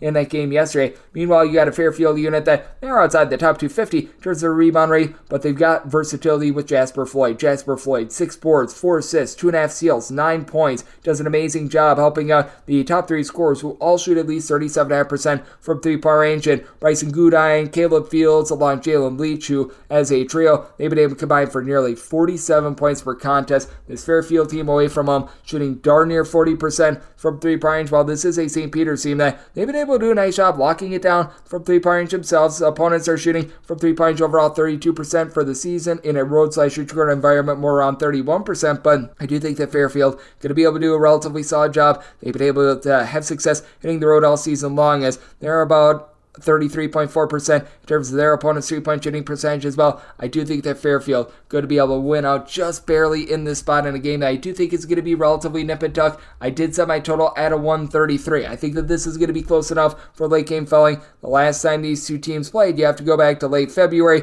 It was a spot where Fairfield, they got the job done by kind of 64-62. They went on the road, and despite the fact that they only were able to take 44 field goals because they turned the ball over 16 times, they found a way to get it through. I think that the offense is going to be a little bit more clean in the spot. So right now I'm seeing this go down to a 130.5 with regards to the total. At a 130.5, I'm looking at the over. And at anything less than 3, I'm going to be willing to lay it with Fairfield. 631, 632 on the betting board. UTEP is going to be playing against Western Kentucky, and Western Kentucky is a 3.5-point favorite out there in Huntsville, Alabama for the Conference USA title. Total on this game is 145.5. We rolled with UTEP on the money line yesterday. Probably got a little bit of a suck-out win, but we're going to go for it once again. UTEP, I said as a 1-point favorite, I am taking them on the money line, and the big reason why, you've got such a distinct style with UTEP that it's so hard to prepare for. They just come at you with that amoeba zone. They try to generate so many turnovers, and they've done it to success. Top 3 team in all of college basketball with regards to turnovers forced on a per possession basis, and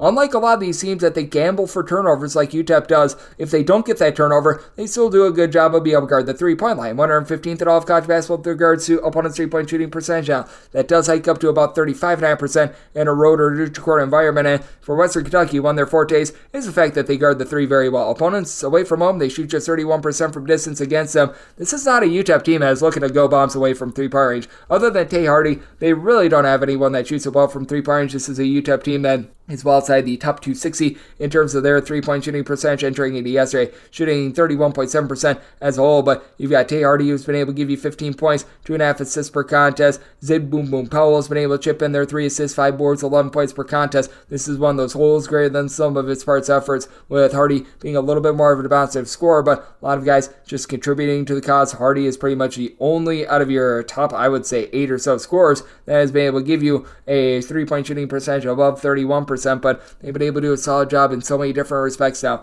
Western Kentucky going to have UTEP outgunned on the glass. UTEP well outside the top 275 in terms of their rebound rate. We've got a Western Kentucky team that, despite the fact that they've only got one guy that gives you north of 5.5 rebounds per game, Brandon Newman with 5.7 rebounds per game, they are a top 100 team with regards to their rebound rate. You've got a lot of guys that they just ship in there like 4 or 5 rebounds per contest, but this is also a bunch that they only shoot about 34% from 3, and here's the big thing for Western Kentucky. They do turn the ball over 13.5 times per contest. Outside the top 250 in terms of ball control, it's a Western Kentucky team that they run it, they gun it. They are a top 10 team in all of college basketball with regards to total possessions per game. This team has been able to get to at least 79 points in each of their last 5 games. Meanwhile, you've got a UTEP unit that they've been all over the place and a little bit airbrained as well. They scored just 65 points in their previous game, but you take a look at this spot, and I do think that it is going to lend itself to a little bit more scoring, much like we saw the first time these two teams match up. As a matter of fact, the last time these two teams match up, that would be on the 15th of February. That was a 90-80 game. Western Kentucky was able to pull it out, and Western Kentucky pulled it out because they went 6 of 17 from 3-point range.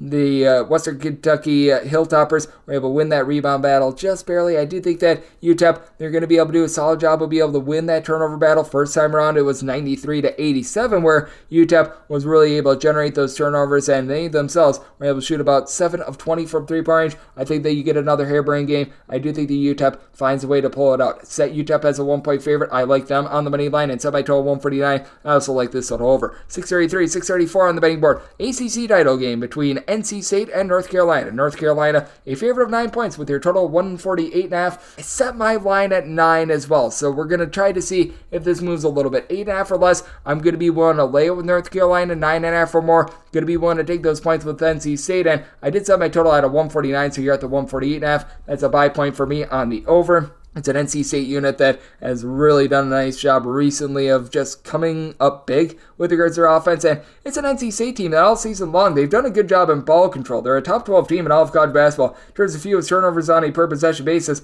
they just need to get a little bit more outside scoring outside of DJ Turner-Horn, who's been incredible, shooting 42.5% from 3, 17 points, stealing half per contest, but you just weren't getting anyone else to really pop it from three-point range, but now Jaden Taylor is shooting 36.5% from three-point range. Michael O'Connell has been very much a pass-first guard coming over from Stanford. He's able to shoot 35% from 3, and he's asserted himself on the offensive end. For O'Connell, he's now gone to at least 12 points in each of the team's last 4 games. That's something that we weren't seeing really all season long. As a matter of fact, for Michael O'Connell, prior to this run, the last time he had scored north of 12 points, that was opening night against the Citadel. So him being able to generate some offense has been big for this NC State team. This NC State bunch is going to get decimated down low. They're outside the top 200 in terms of their rebound rate. Now they have to go up against Armando Baycoat along with Harrison Ingram, who are combining for about 19.5 rebounds per game. Baycoat gives you a block and a half per contest. You've got RJ Davis, who's going to be the best scorer in this game, 21 points, shoots 41.5% for 3 for a North Carolina team that they also are a top 25 team in terms of fewest turnovers on a per possession basis. Now it's a little bit more of a top heavy North Carolina team. You've got Cormac Ryan, you've got Elliot Cadu. These guys have been tremendous in being able to help out the offense with Cadu, about 4 assists per contest, but I do think that for NC State, they find a way to be able to hold in there. The last time these two teams played,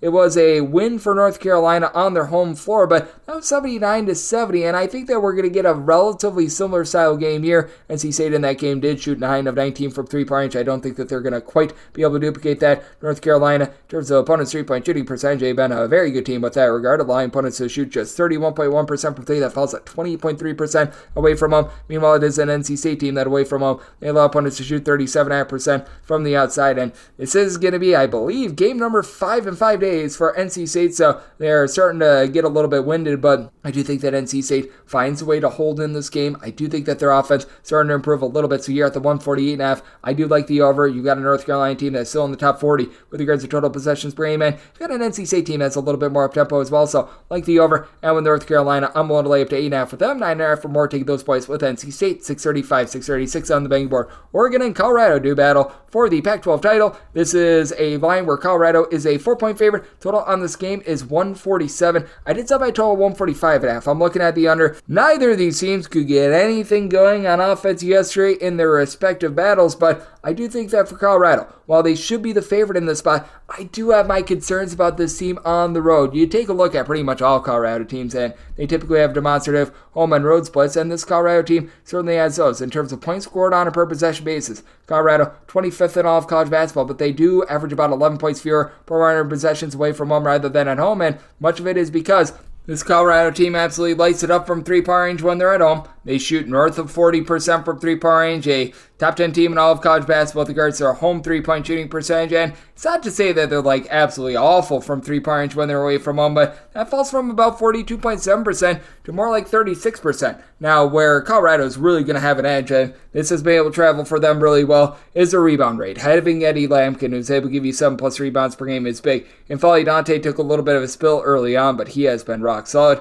For this Oregon team, he's going to get that task. He's been able to give the team right around about 13 points, 8 rebounds per contest, but I do think that Oregon finds a way to hold in this game because they also do a better job of not turning the ball over. You got a pair of guys in Jackson Shellstead, along with Jermaine Cuisinart in the backcourt, who've been able to combine for about 29 points. They combine to shoot about 33.5% from distance, but Oregon as a whole, 10.5 turnovers per game. They do a really nice job taking care of the ball. Kerry Oquendo has been a little bit up and down throughout the season, but he still is able to give you about 8 points, shoots about 36.5% from 3. You've got nice scoring options just overall on the team. And then on the flip side for Colorado, you're going to have KJ Simpson be able to go into takeover mode. 19 points, 5.5 boards, 5 assists, shoots 46% from three-point range. But for everything that this Colorado team does well on offense, they are a bunch that do give it up from three-point range as well. Now, I will say Oregon away from home has been allowing opponents to shoot well north of 36% from three-point range. But once again, for Colorado, they allow opponents to shoot 30% from three-point range at home, 35.5%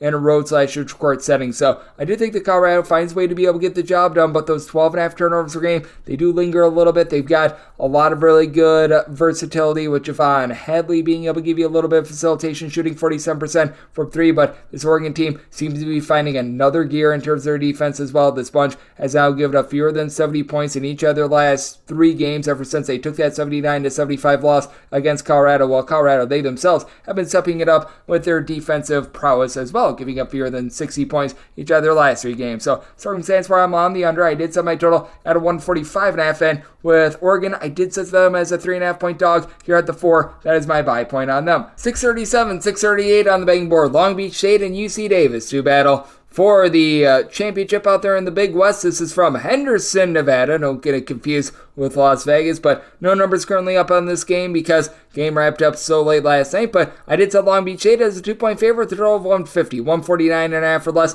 One at the over 150.5 or higher. Going to be taking a look at this total under, and then one to lay up to 1.5 with Long Beach State, 2.5 or more taking the points with UC Davis.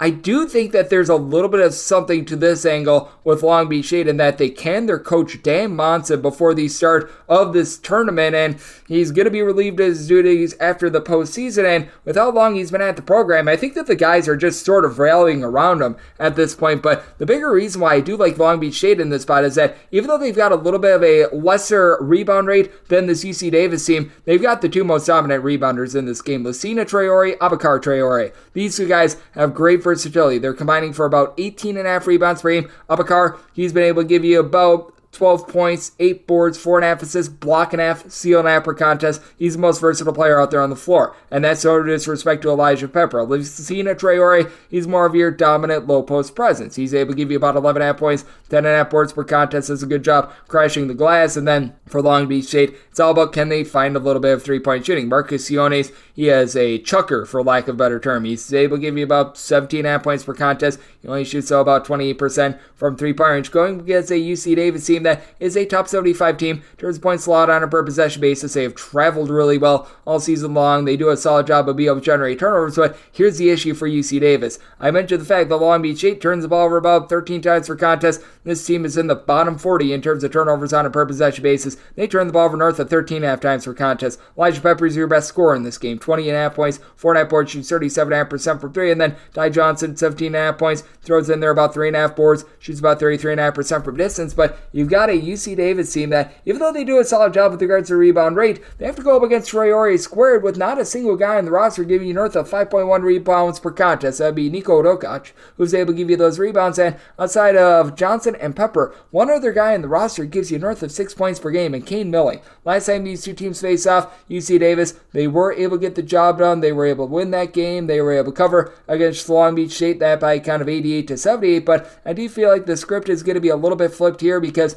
UC Davis in that game shot 10 of 16 from 3-point range. Long Beach State, they're a rough 3-point shooting team. They're outside the top 275 with regards to opponents' 3-point shooting percentage. This is a UC Davis team that has been able to do a relatively solid job in terms of being able to guard the arc all season long. UC Davis, in terms of opponents' 3-point shooting percentage, they're currently clocking in more around 88th in all of college basketball, but this is a Long Beach State team that they're not looking to take a lot of threes. They've got A.J. George throwing their double figures as well, and I do think that Long Beach State gets their revenge, and they stick it to administration by getting their coach soon to be canned to the NCAA tournament. I said Long Beach State as a favorite of 2, want to lay 1.5 with them, 2.5 or more taking the points with UC Davis, 149.5 or less, looking at the over 150.5 or higher, the under. This is the last game on the normal Las Vegas betting board before we hit the X game, 639, 640. It is a WAC championship out here in lovely Las Vegas. UT Arlington and Grand Canyon do battle. This Tarleton State game versus UT Arlington literally wrapped up about 20 minutes before this podcast uploaded, so you've got no numbers up on this game, but that said, I did set Grand Canyon as a 6.5 point favorite with a total of 145.5, 145 or less,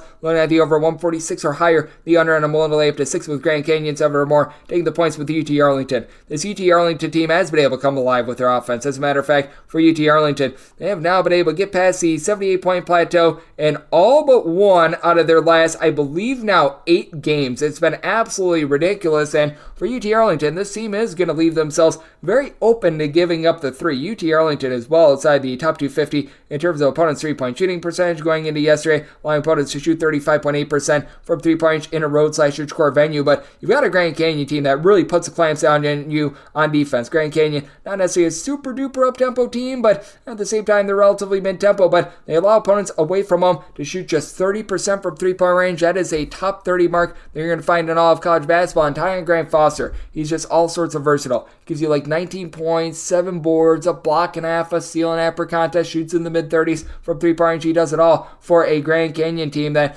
they are in the top 40 in all of college basketball with regards to rebound rate. Now, they're going to have their hands full. DeJuan Gordon along with Shamar Wilson, these two guys for UT Arlington, do give you a combined about 16 rebounds per game. Arlington entering into yesterday, 75th in the country in terms of rebound rate, but you've also got a Grand Canyon team that's even better with that regard. 32nd in all of college basketball in terms of their rebound rate. Gabe McLaughlin, he has been tremendous down low. He's been able to pop it from three-point range. He's able to give you 12 plus points per contest. He's throwing in there about 7.5 or so rebounds per game, and this is a Grand Canyon team that they're able to stroke it from three-point range at about a 35% clip, with McLaughlin shooting 42% from three-point range. Rayshawn Harrison has been playing a little bit more off the ball this season, but 4 assists. He's able to do a nice job giving you 13.5 points per contest after he was the main scorer before Grant Foster got into the fold last season. And for UT Arlington, what I do think is going to be a little bit costly for this team, they've been really cranking up their tempo. They're in the top 40 in terms of total possessions per game, but feel like they sometimes get a little bit too fast for their own good. 15.3 turnovers per game. Bottom 40 team in all of college basketball with regards to turnovers on a per possession basis. Philip Russell has been amazing for this team. He's been able to give you about 14.5 to 15 points per contest. And Aaron Cash, after a very silent start to the season, he's been able to come alive a little bit as well. He's been able to give the team 8 plus points in now 4 out of the last 5 games. That said, I do think that UT Arlington could have a tough time with the Grand Canyon team that's been so good in terms of their defense. This is a Grand Canyon bunch that, opposite of this UT Arlington team, they have now given up fewer than 58 points in 3 out of their last 4 games. I do think the Grand Canyon going to get this game played a little bit more on their terms. I'm willing to lay up to 6 with Grand Canyon, 7 or more taking the points with Arlington, and then 145 or less when at the over, 146 or higher the under. Now we hit the extra games. The normal betting board picks are complete, but there are some extra games today, so we go into the bonus. 306-511, 306-512. This is for the America East title game. True home game for Vermont against UMass Lowell. Total is between 133.5 and 134, and Vermont on their home floor is a 7 to a 7.5 point favorite. Semi-line at 7. Now that we're getting to 7.5, I'm going to be willing to take the points with UMass Lowell. This UMass Lowell team lost twice during the regular season to Vermont, and you want to talk about a Vermont team that's been amazing with their defense. They are one of the top under teams in all of college basketball. They are 25th in all of college basketball in regards to points allowed on a per possession basis, but this UMass Lowell team, they do an amazing job of being able to hit the glass. This UMass Lowell team has also been able to travel with regards to their defense. UMass Lowell, in terms of points allowed on a per possession basis overall for the season, they are clocking in 45th in all of college basketball, but they allow fewer points per possession away from home rather than at home. If you look at just their road and neutral court numbers, this is a top 20 defense in all of college basketball. They've been one of the top rebound rates in the country, while Vermont, they really don't have a lot down low. Shamir Bogues is right now leading the team in rebounding with 11 points, 5 boards, 2.5 assists per contest, and it's a Vermont team that they just don't have the same amount of firepower on offense that they've had in past years. They shoot 34.9% from 3 now. What I will say for Vermont, they're a smart team. They only turn the ball over about 9.5 times per contest. That is one of the top marks you're going to find in all of college basketball, but with UMass Lowell, even though this is a team that they do turn the ball over a little bit more. UMass Lowell is committing well north of 12 turnovers per contest. They've got much more explosiveness with their offense. They're a team that, in terms of points scored on a per possession basis, is 153rd, but once again, they only score half a point less per 100 possessions away from them rather than at home. You've got Indy Hakeem, Quentin Mincy, who've been able to combine for 29 points, 10.5 rebounds per contest. You've been able to have Max Brooks chip in there, 2.2 blocks per contest, and it is a UMass Lowell team that they're only shooting about 33% from three-point range. They leave a little bit of something to be desired there, and for everything that Vermont does well with regards to their defense, this is a bunch that sometimes they'll get a little bit lackadaisical in terms of just not generating turnovers. They're relying upon good man-to-man defense. They are not going to force any turnovers at all, so UMass Lowell's turnover issues, they get a little bit masked there, and UMass Lowell, 4th in the country in opponents' three-point shooting percentage. They allow opponents to shoot 26% from three-point range in a roadside-shoot-score venue. That is number 1 in all of college basketball, and you're going to have a battle between the tortoise and the hare. Vermont is one of the bottom teams in all of college basketball in terms of total possessions per game. UMass Lowell, 27th in the country. I think we've went a little bit too low with this total. Semi-total 135. I think this is close enough for late game fouling, and that UMass Lowell is able to hold in there. We'll take anything north of 7 with UMass Lowell, semi-total 135. So also looking at the over 306-513, 306-514. This is out there in Norfolk, Virginia. Howard and Delaware State do battle in the MEAC. Howard, a 2-point favorite. Total on this game is 140. Set Howard as a 3-point favorite, so I'm going to be willing to lay the deuce with this Howard team. You've got the most explosive players out there on the floor, as you've got Seth Towns, the former Ivy League Player of the Year, who's been able to shoot in the high 30s from three-point range. He's able to deliver about 7 rebounds per game. He's been able to do a very solid job for Delaware State. He's out there, but he's not even the top scorer on his team. For Howard, they've got really 3 guys that are able to give you north of 13 points per contest, as you've got Bryce Harris, who's able to give you 16.5 points, 7.5 boards, shoots 40% from 3, and then you've been able to get 40% three-point shooting and 13.5 points out of Marcus Dockery as well. It's a little bit of a top-heavy team, but they've been able to do a tremendous job on that front. They've now got Shai Odom back in the fold as well, a guy with 6'6" versatility that pops some threes, is able to give you some rebounding and some facilitation, which is big because this Howard team, they are turning the ball over about 15.5 times per contest. That has been an issue for them, and they go up against a Delaware State team that is legitimately a top 125 team in terms of points allowed on a per possession basis. A part of it is because they're a top 75 team with regards to turnovers forced on a per possession basis, but Delaware does have their Achilles heel, and I think that it's really going to nip them in the butt in this one.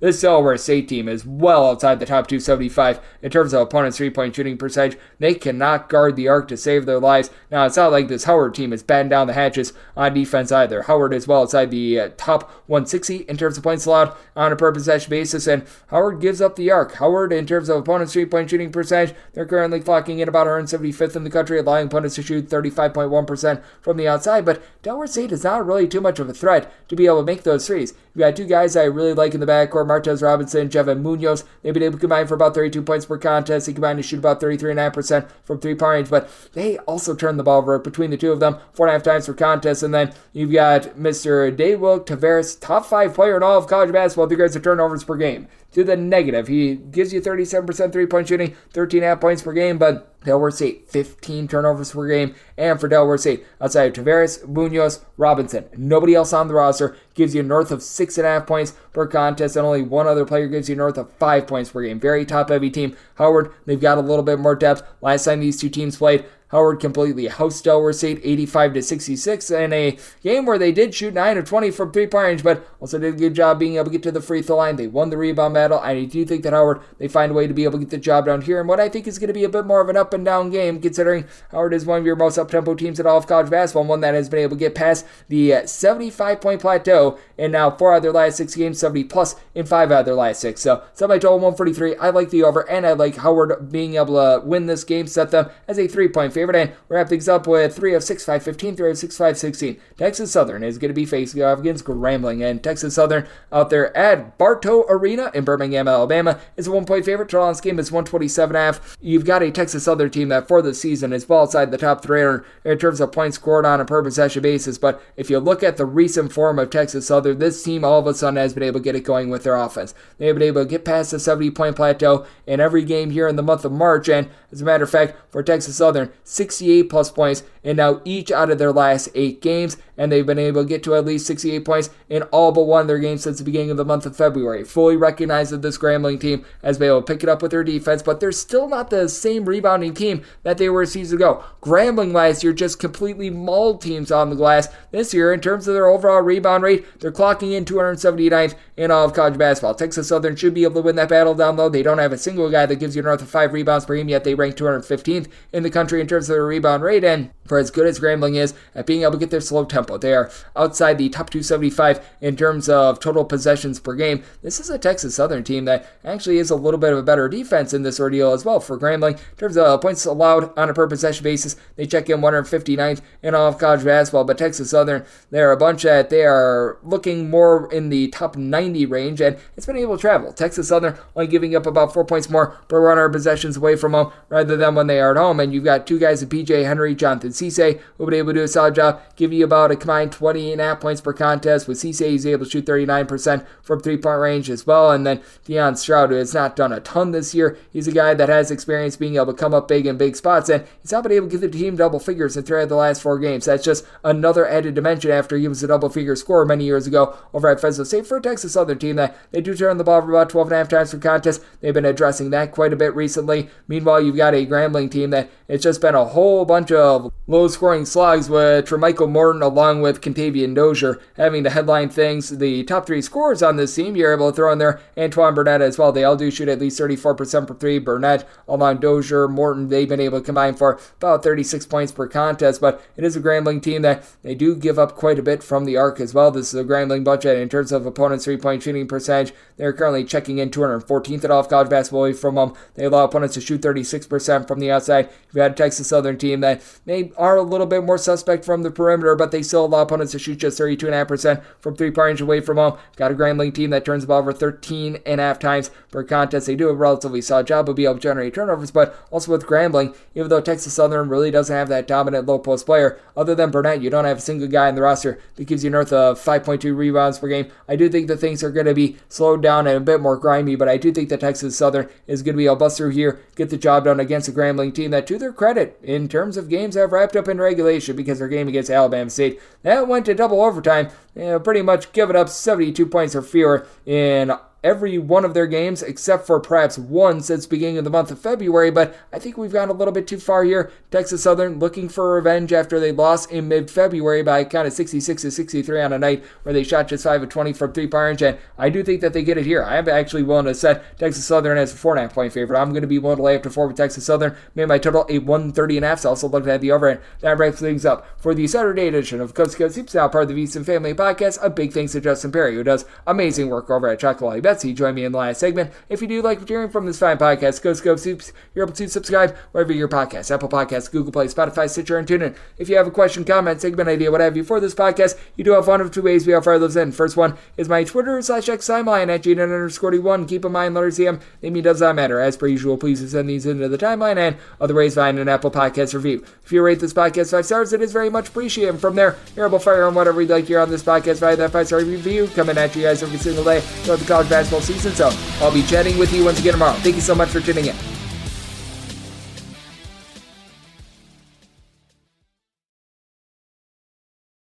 For the ones who get it done, the most important part is the one you need now. And the best partner is the one who can deliver.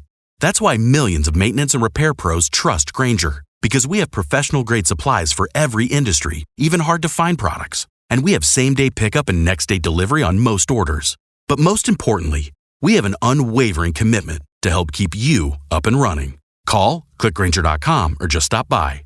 Grainger, for the ones who get it done.